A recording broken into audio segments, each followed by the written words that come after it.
Field is same thing as we know by the name, that is an area, a region. So field is nothing, that is region. Which region? Right, let's understand with an example. This is a charge Q.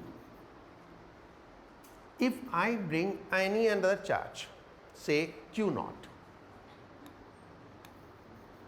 it will experience a force. यहाँ पे मैं Q naught charge लाऊंगा तो ये एक force experience करेगा. So what we will से,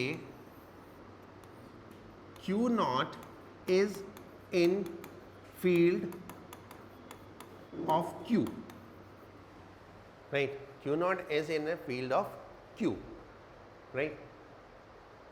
कोई भी चार्ज अपनी वजह से फोर्स एक्सपीरियंस नहीं करता. इमेजिन करो if there is no charge at all, ये अकेला चार्ज है तो कोई फोर्स होगी, राइट? तो फर्स्ट थिंग, कोई भी चार्ज अपनी फील्ड में कभी नहीं होता, right? Any of the charge is in the field of someone else, किसी दूसरे की फील्ड में होता है. अब वो फील्ड किसी एक की वजह से भी हो सकती है, दो की वजह से भी होती है, चार की वजह से भी हो सकती है. एक बहुत कॉमन एग्जांपल है, एक कुत्ता एक गली में एंटर करता है, 5 कुत्ते भौंकना शुरू कर देते हैं, ठीक है? क्यों? That dog has entered into the field of those dogs, ठीक है? तो वो इंटरेक्शन शुरू हो जाता है दोनों के बीच में, और तब तक नहीं होता जब तक उसको भगा नहीं देते, ठीक है? एंड दैट एरिया में बी ऑफ 1 डॉग, 2 डॉग और 5 डॉग्स, वो सारे इकट्ठे हो जाएंगे जितने भी होंगे. सो इट इज़ व्हाट, सो हम इलेक्ट्रिक फील्ड को कैसे डिफाइन करेंगे? रीजन अराउंड अ चार्ज और सिस्टम ऑफ चार्ज. एक चार्ज भी हो सकता है और system of charge in which electric effect. अब ऑब्वियसली इलेक्ट्रिक इफेक्ट में क्या चीज है? हीटिंग तो कर नहीं रहे हम, आर एक्सपीरियंस्ड.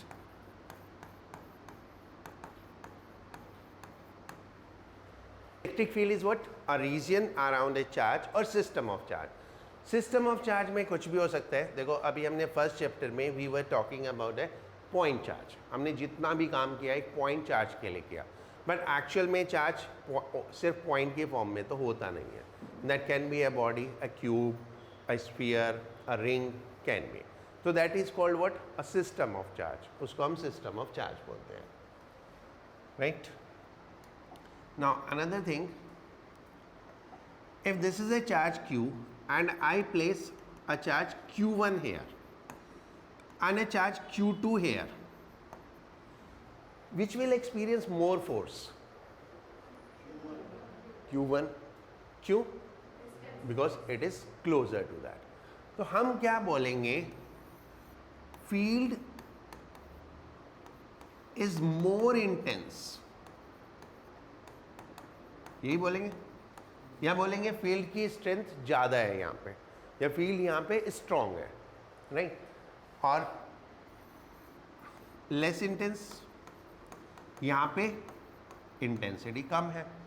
तो there must be a physical parameter to measure that field है कितनी.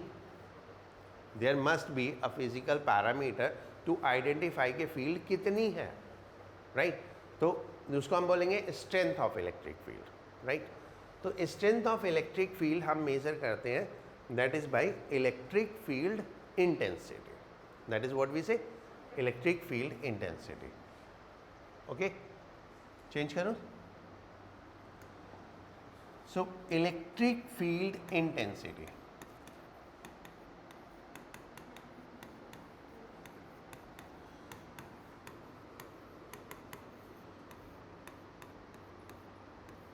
इसको ई वेक्टर से डिपेंड करता है. वेक्टर क्वांटिटी है, E vector,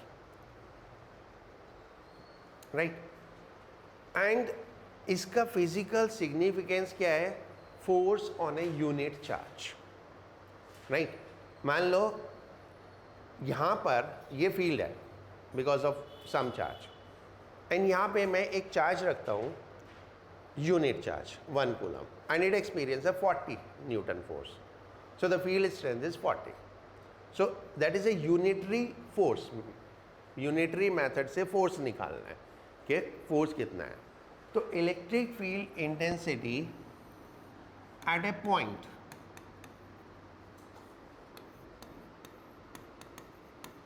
in electric field is the force experienced by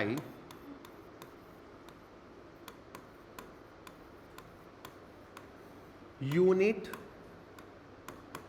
positive test charge when placed at that point. Right, simple सा है। आपको किसी भी पॉइंट पे इलेक्ट्रिक फील्ड मेजर करनी है, आप एक टेस्ट चार्ज लोगे।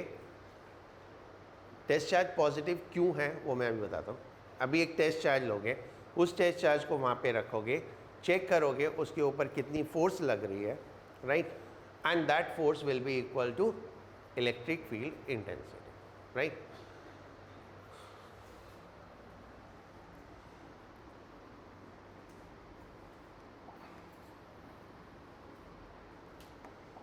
That is E is equal to F by Q naught, right? Force per unit charge. अगर Q naught 1 रखेंगे तो E is equal to F हो जाएगा, right? Direction of E is same as of force experienced by positive test charge। अब आता है significance of positive test charge। We are talking positive test charge, we are talking positive test charge, right? Why not negative? या हम ये बोले हमारे पास तो है ही नहीं पॉजिटिव चार्ज, हमारे पास तो नेगेटिव है, तो फिर कैसे करेंगे? पॉजिटिव तो ठीक है, आपने बोल दिया पॉजिटिव है, बट हमारे पास तो है ही नहीं पॉजिटिव, हमारे पास तो नेगेटिव है, तो हम कैसे करेंगे? तो लेट्स सी कैसे होता है। मान लो ये एक चार्ज है Q और मुझे इस पॉइंट पे इलेक्ट्रिक फील्ड कैलकुलेट करनी है। तो हम यहाँ पे एक प्लस Q नॉट चार्ज रखा, तो इसके ऊपर फोर्स किस डायरेक्शन में लगेगी? राइट साइड, क्योंकि रिपल्शन है तो राइट साइड। तो ये हो गई फोर्स, ठीक है। और सेम यही इलेक्ट्रिक फील्ड भी होगी। बट से इफ मेरे पास नेगेटिव टेस्ट चार्ज है और मैं माइनस रख देता हूं, तो अब फोर्स किधर होगी? इस तरफ, एंड यही इलेक्ट्रिक फील्ड की डायरेक्शन हो जाएगी। So accordingly we reach to two different directions, one because of positive and one because of negative, right. लेकिन डायरेक्शन तो एक ही पॉसिबल है। तो एज ए कन्वेंशन हमें कोई एक तो एज्यूम करना ही है, ठीक है। तो that time the scientist decided कि भाई पॉजिटिव वाली डायरेक्शन ले लेते हैं, जो पॉजिटिव वाली डायरेक्शन है वो ले लेते हैं। सो दैट इज फाउंड कि कन्वेंशनली ये डिफाइन हो गई कि डायरेक्शन वो होगी जो पॉजिटिव चार्ज फील करेगा। तो नाउ द क्वेश्चन इज, अगर हमारे पास नेगेटिव चार्ज है तो क्या? कुछ नहीं, हम नेगेटिव चार्ज रख के फोर्स चेक कर लेंगे और डायरेक्शन जो आ रही है उसका अपोजिट ले लेंगे। भाई हमारे पास डायरेक्शन लेफ्ट में आई ना, हमको पता है ये डायरेक्शन उल्टी है, तो हम क्या करेंगे? फोर्स कैलकुलेट कर लिया और डायरेक्शन अपने आप क्या कर लेंगे? अपोजिट ले लेंगे, राइट। चलो वो नोट कर लिया, तो एक वो लिखो, ये हो गया, ठीक है। फिर एक क्वेश्चन लिखो, can we take negative test charge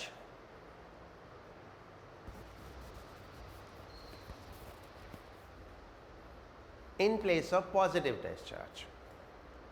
The same question which I told you now, है ना। Can we take negative test charge in place of positive test charge?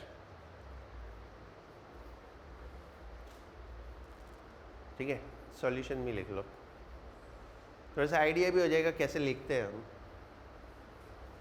देखो, yes we can,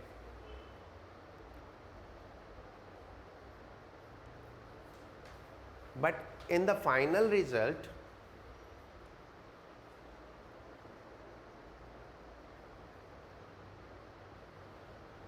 direction of electric field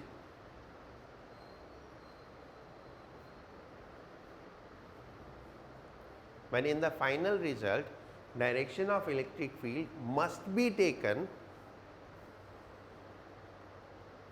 opposite to the direction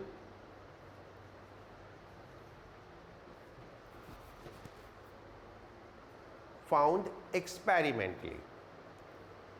Opposite to the direction found experimentally. ठीक है, हम negative charge रख के पूरा experiment perform कर देंगे और फाइनल जो हमारा रिजल्ट होगा, अगर हमारे पास लेफ्ट साइड में आई डायरेक्शन तो हम आंसर में क्या लिखेंगे? राइट साइड के डायरेक्शन इज राइट साइड. ठीक है, तो नाउ ये क्वेश्चन तो खत्म हो गया कि पॉजिटिव क्यों नेगेटिव क्यों नहीं, बिकॉज ये क्वेश्चन बहुत एब्सर्ड क्वेश्चन होता है. जब हमारे पास दो ही चीज़ है तो ये क्यों नहीं, वो तो साइंटिस्ट ने उस टाइम क्या किया होगा मुझे नहीं पता, सिक्का उछाला होगा, क्या किया होगा. They have to choose the one, तो एक चूज़ कर लिया. अब वो नेगेटिव चूज़ कर लेते तो हम आज पूछते पॉजिटिव क्यों नहीं किया, तो अकॉर्डिंगली एक चूज़ करना था, एक कर लिया उन्होंने. Right, so that is what electric field intensity. Now what is the unit of electric field intensity? Newton पर coulomb, also known as volt per meter.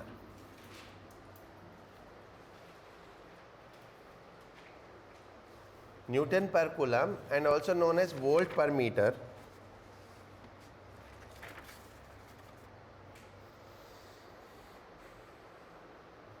Right? चलो हो गया. Now एक सिंपल सा डेरिवेशन है. इलेक्ट्रिक फील्ड इंटेंसिटी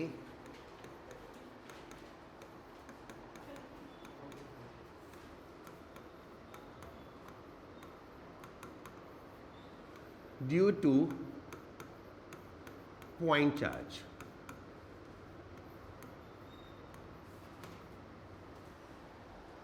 कोई एक point charge है, उसकी वजह से किसी एक लोकेशन पे हमें electric field intensity find out करनी है. Right, this is one of the derivation. Okay, now we will encounter lot of derivations. The question is, one, why we do derivation, and second, how to do the derivation and how we should take it. पहली चीज, derivations को syllabus में इसलिए रखा जाता है so that we come to know how to solve the problems. एक problem है, उसको सॉल्व करना है, वो कैसे सॉल्व कर रहे हैं तो वो हम यहाँ पे करके दिखाते हैं. तो you can take a derivation is basically an example of a problem, मतलब प्रॉब्लम्स का एक एग्जाम्पल है. तो whenever you are doing the derivation ना, लर्न इट प्रॉपरली, थोड़ा सा टाइम दो उसको एंड सीखो. Right, when I am doing the derivation involve with me completely, copy pen छोड़ दो एंड सोचो कि what should be the next step. Once you will start learning what should be the next step, तो अपने आप सीख जाओगे. ठीक है, होता क्या है, हम लोग छापते हैं, मतलब जब हम कॉपी कर रहे होते हैं ना तो हम कुछ सीख नहीं रहे होते, एक्चुअली हम जस्ट नोट कर रहे होते हैं. ठीक है, और जब हम कॉपी नहीं कर रहे होते ना, हम यहाँ पे फोकस होते हैं.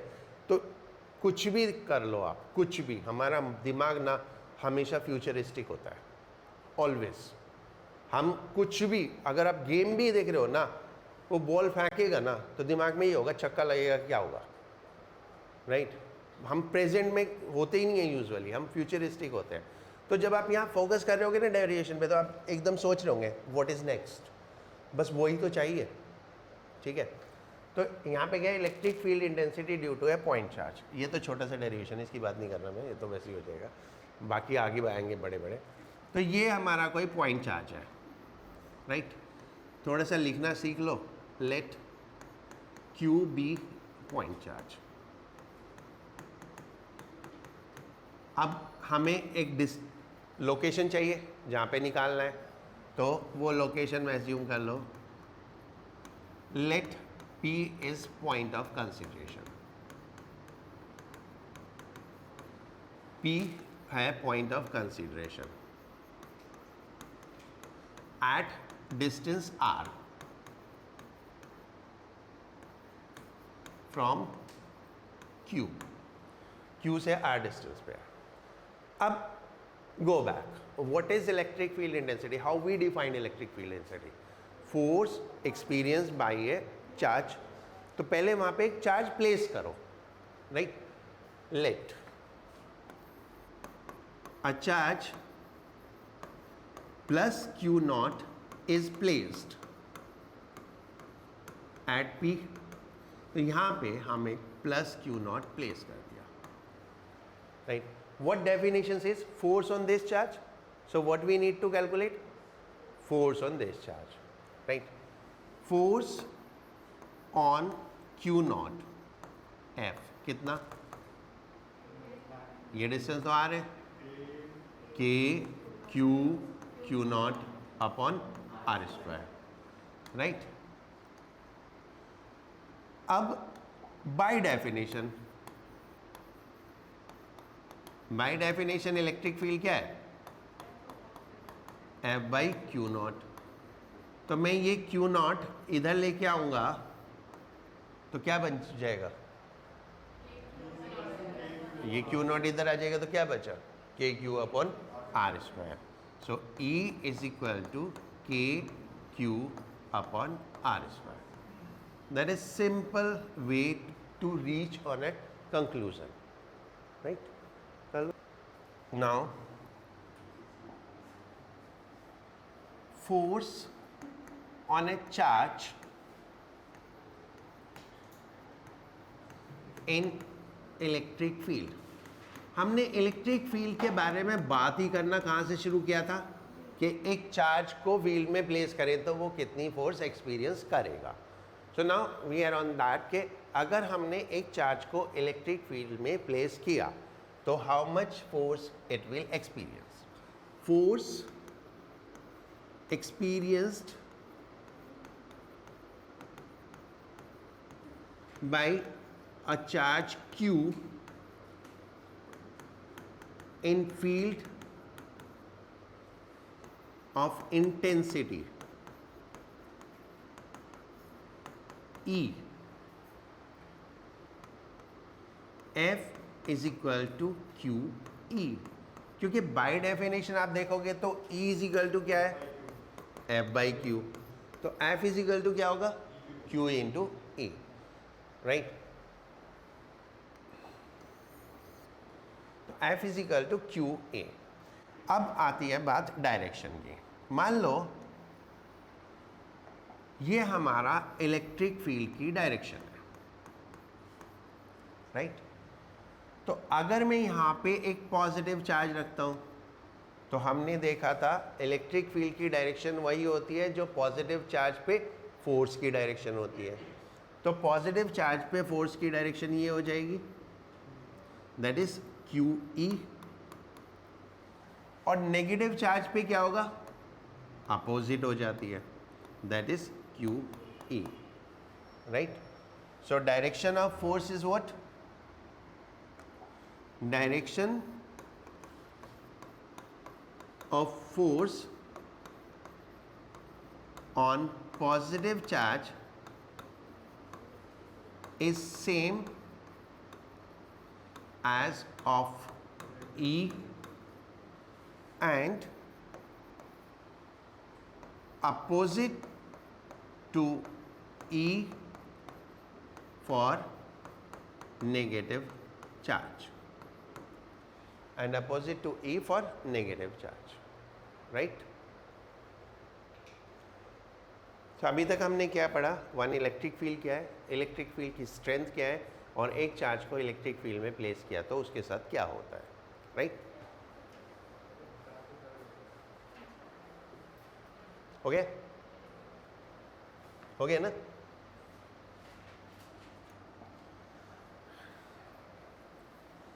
Now electric dipole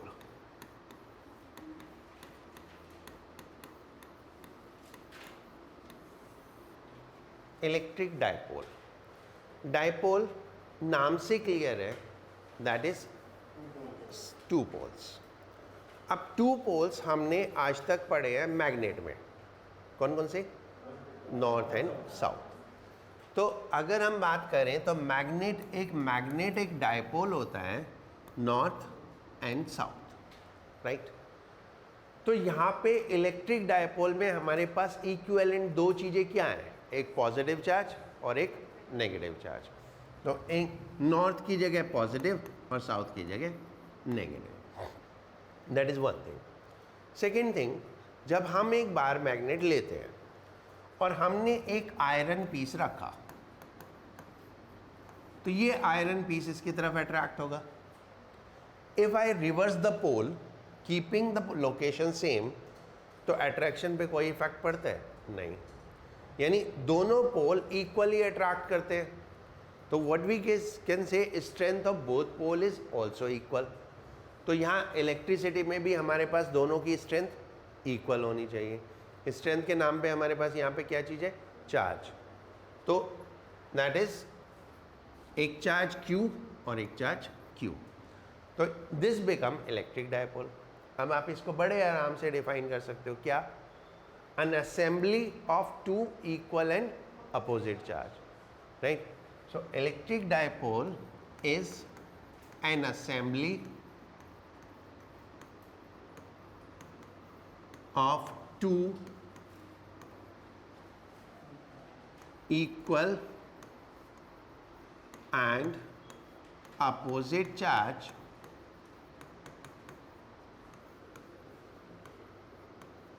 placed at small distance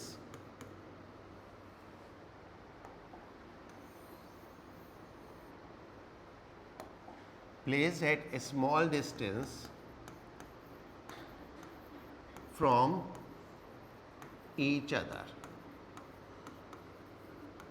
दो चार्ज इक्वल मैग्नीट्यूड में, नेचर में अपोजिट, और दोनों के बीच में कुछ distance. So this is what? Plus, and this is what? Minus, then Q, and then Q, and there is some distance, right?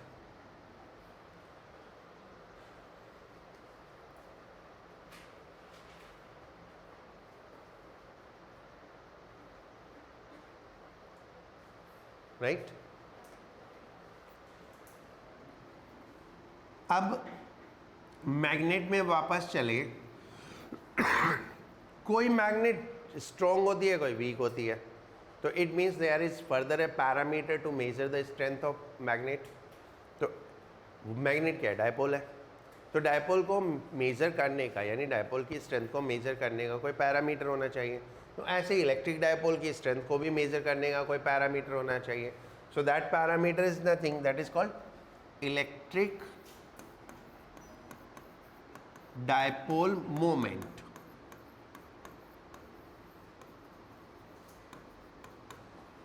इसको हम P वेक्टर से रिप्रेजेंट करते हैं.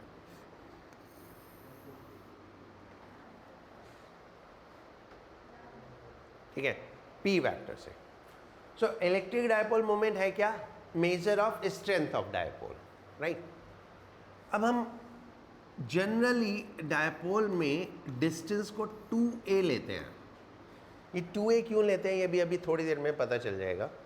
सो let's not waste on time, अभी पता चल जाएगा कि 2a क्यों लेते हैं. तो इलेक्ट्रिक डायपोल मोमेंट को क्या बोलेंगे? Is the measure of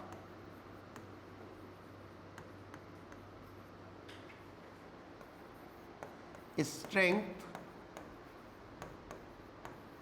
of dipole. It is given by product of magnitude of any one charge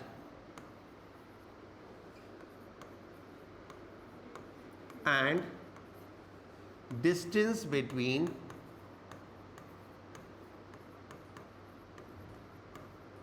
charges.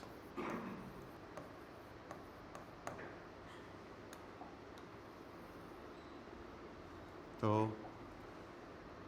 That is P is equal to Q into 2A। कोई एक charge का magnitude और उनके बीच के distance का प्रोडक्ट, राइट। यहाँ पे बना भी लो, माइनस प्लस Q Q और ये कितना 2A।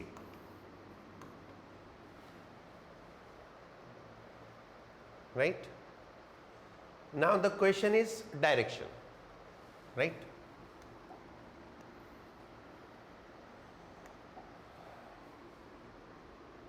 Dipole moment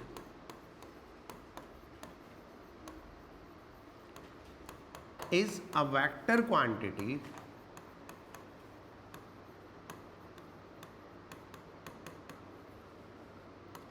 direction of which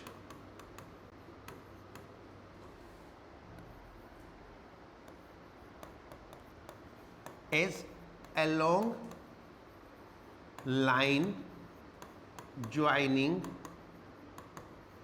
two charges, along line joining two charges। और इसको हम क्या एक्सिस बोलते हैं, जो ये लाइन होती है इसको क्या बोलते हैं, axis. along line joining two charges from negative to positive charge, negative से पॉजिटिव चार्ज की तरफ, right. So this will be the direction of dipole moment, right.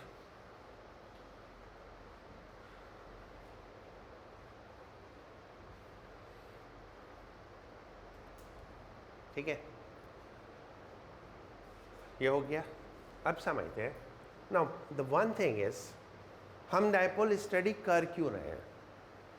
Because all around we have only dipoles। हमारे पास जो कुछ भी है ना, that is available in the form of dipole। What is available with us is called molecule or the atom। A molecule or the atom have equal amount of positive and negative charge। कुछ भी ले लो, कोई भी atom ले लो, कोई भी molecule ले लो, equal amount of positive and negative charge है। उस पॉजिटिव और नेगेटिव चार्ज के बीच में थोड़ा सा भी डिस्टेंस हो गया, क्योंकि दोनों पॉजिटिव नेगेटिव चार्ज तो इक्वल है, थोड़ा सा भी डिस्टेंस हो गया तो वो डायपोल बन गया ना। तो in fact we are dealing only and only with the dipoles. So that's why it become necessary to study the dipole, के डायपोल है क्या, मतलब और डायपोल में क्या चीज़ है, राइट। अब कुछ मॉलिक्यूल्स हैं जिनमें डायपोल मोमेंट होता है और कुछ मॉलिक्यूल्स हैं जिनमें डायपोल मोमेंट नहीं होता। Let me give you 2-3 examples to you, ठीक है। और मैं पहले ही बोल चुका, मेरे से बड़े बड़े मत पूछना, क्योंकि केमिस्ट्री खतरनाक होता है, राइट। हाँ, तुम मेरे को स्ट्रक्चर बता दोगे तो मैं बता दूंगा। अब मेरे से कोई बोले H2SO4 का स्ट्रक्चर क्या है, तो अभी मुझे चक्कर आना शुरू हो जाएगा, ठीक है। तो राइट, NaCl, एक सोडियम एक क्लोरीन, ठीक है।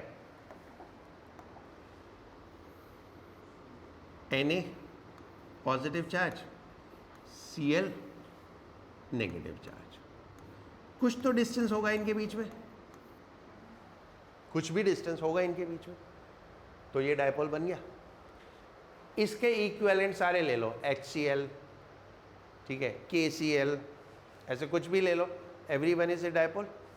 और इसमें एक डायपोल मोमेंट है भी, और वो डायपोल मोमेंट की डायरेक्शन क्या होगी, ये डायपोल मोमेंट की डायरेक्शन हो गई, राइट। ये तो बहुत सिंपल है। CO2, if I talk about CO2,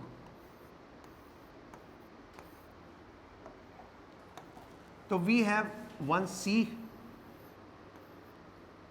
and 2 O's। यहाँ मैंने गलत बना दिया था, एक्चुअली इनके बीच में कुछ डिस्टेंस होता है, दोनों बिल्कुल जुड़े हुए नहीं होते, ठीक है। तो ये अभी बना दिया, थोड़ा सा डिस्टेंस तो होता है। अब C पे 4 पॉजिटिव चार्ज, राइट। मैं उसको दो पार्ट में डिवाइड कर रहा हूँ, 2 positive and 2 positive, total 4 positive हो गए, and this 2 negative and this 2 negative, right. तो इट हैज 2 डायपोल्स, इसमें 2 डायपोल है। कौन कौन से? एक तो ये P1 और एक ये P2। अब आप ध्यान से देखो, दोनों इक्वल हैं और दोनों अपोजिट है, कैंसिल हो जाएंगे, तो नेट डायपोल मोमेंट 0। इसमें नेट डायपोल मोमेंट 0 नहीं है, राइट। तो कुछ मॉलिक्यूल्स में परमानेंट, इसको हम बोलते हैं परमानेंट डायपोल मोमेंट होना। कुछ मॉलिक्यूल्स में परमानेंट डायपोल मोमेंट होता है और कुछ में नहीं भी होता है, and that all will depend on their construction, मतलब what how they are constructed. Like H2O बात करें तो H2O बताओ आप लोग। H2O में एक O,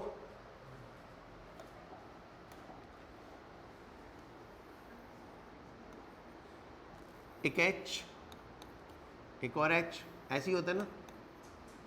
इसके बीच में कुछ एंगल भी होता है, शायद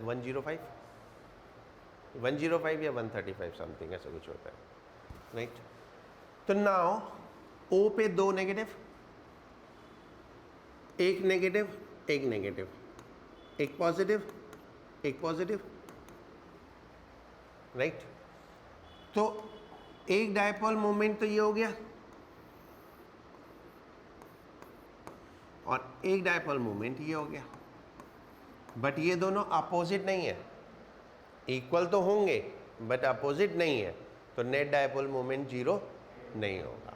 सो net dipole moment is not equal to 0।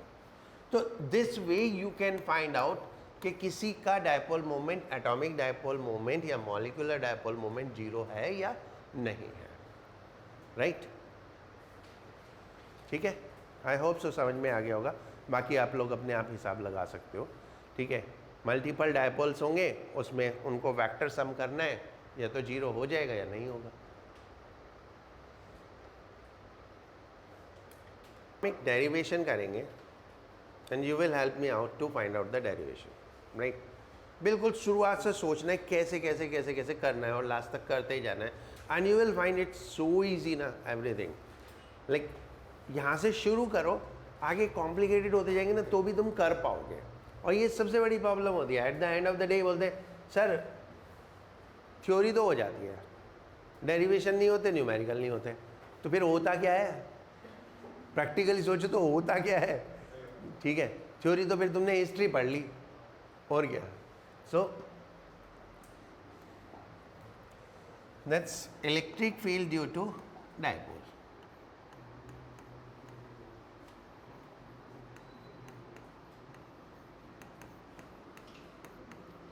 At a point on axis of dipole, dipole की एक्सिस पे कोई पॉइंट है, वहां पे हमें इलेक्ट्रिक फील्ड निकालनी है, ओके। सो लेट्स से ये हमारा डायपोल है, माइनस, ये प्लस,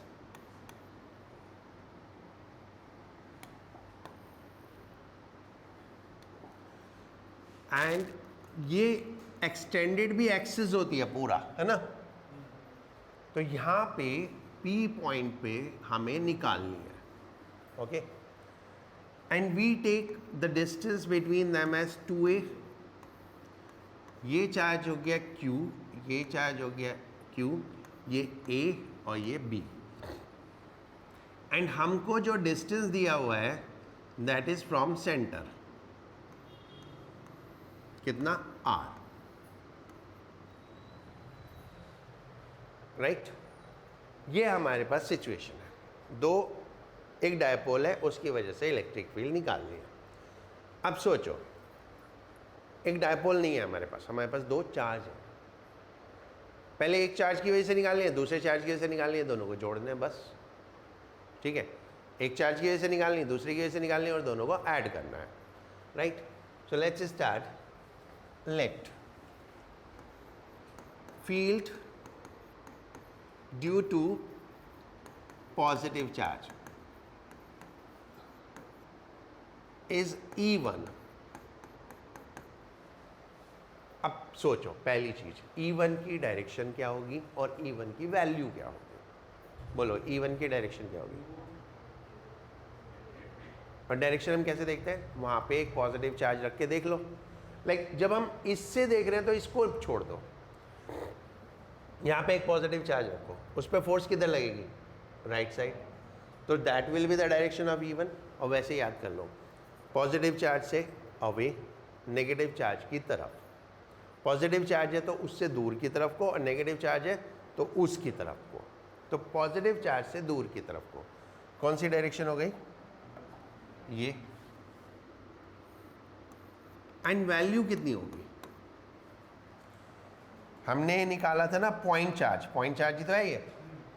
पॉइंट चार्ज की वजह से कितनी होती है, के क्यू बाई आर स्क्वायर। तो E1 is equal to k, charge तो क्यू है ही है, आर कितना है,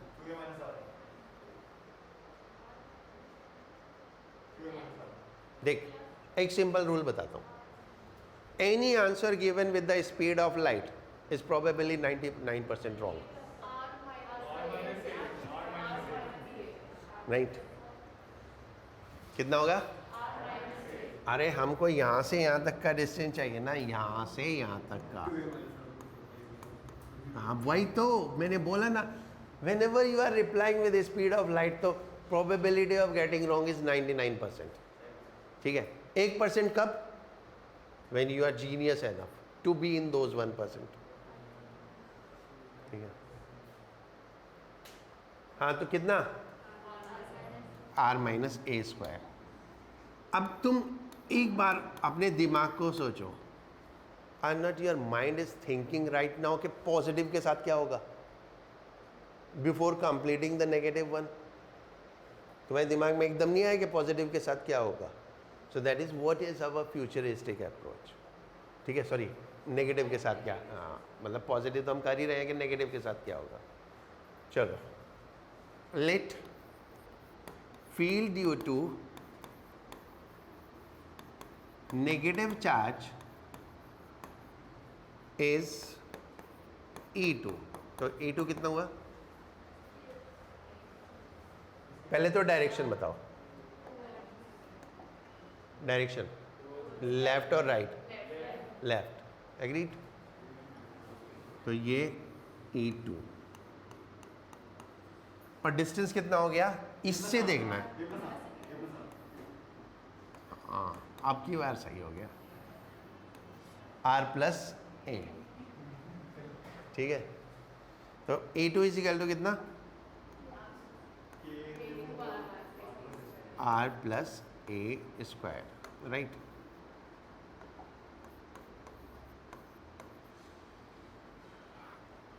नाउ फोकस ऑन, अब नेट इलेक्ट्रिक फील्ड क्या है, इन दोनों का सम या इन दोनों का डिफरेंस, वो हमें फोटो देख के पता चलेगा क्या होगा।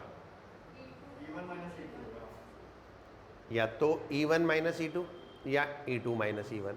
Now you have to see which one is larger.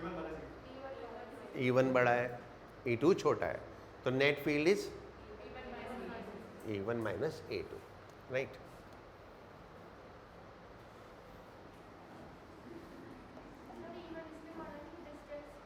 हाँ right, net field E is equal to E1 minus E2। तो E is equal to K Q, तो दोनों में common, K Q 1 by R minus A square minus 1 by R plus A square whole square, right. अब हमको इसको mathematically solve करना है, एक बार इतना नोट कर लो फिर करते हैं।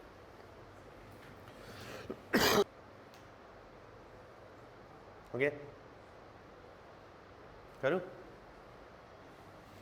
Right. We got E is equal to K Q 1 by R minus A square minus 1 by r plus a square. Now you have to solve it by taking the LCM. तो LCM लेंगे तो कैसे आएगा? दोनों को multiply कर दो. अब यहाँ पे आता है sometimes the problem for medical students, right? And that time they say कि हमारे पास तो मैथ्स है नहीं, ठीक है, लेकिन ये मैथ्स ना 10th क्लास तक का ही है, तो इसलिए वो कहने से काम चलेगा नहीं, इसको सीखना ही पड़ेगा, राइट?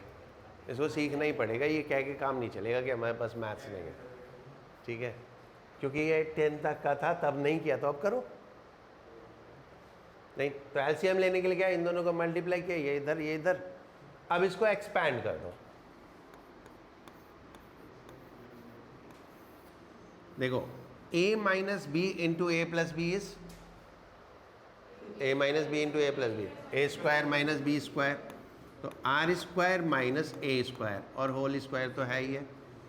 आर प्लस ए का स्क्वायर एक्सपेंड करो, R square plus A square plus 2ar.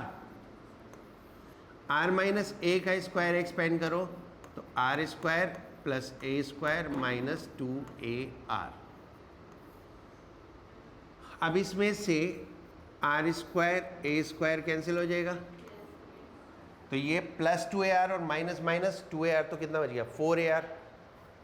So that is equal to K Q 4ar upon are square minus A square whole square.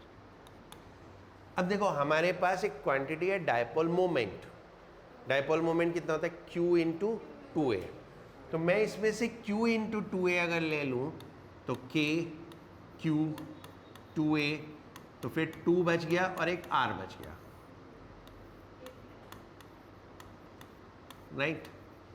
तो q into 2a is what, dipole moment, और 2 तो है ही है, तो 2kpr upon are square minus A square whole square. This is what is our final answer.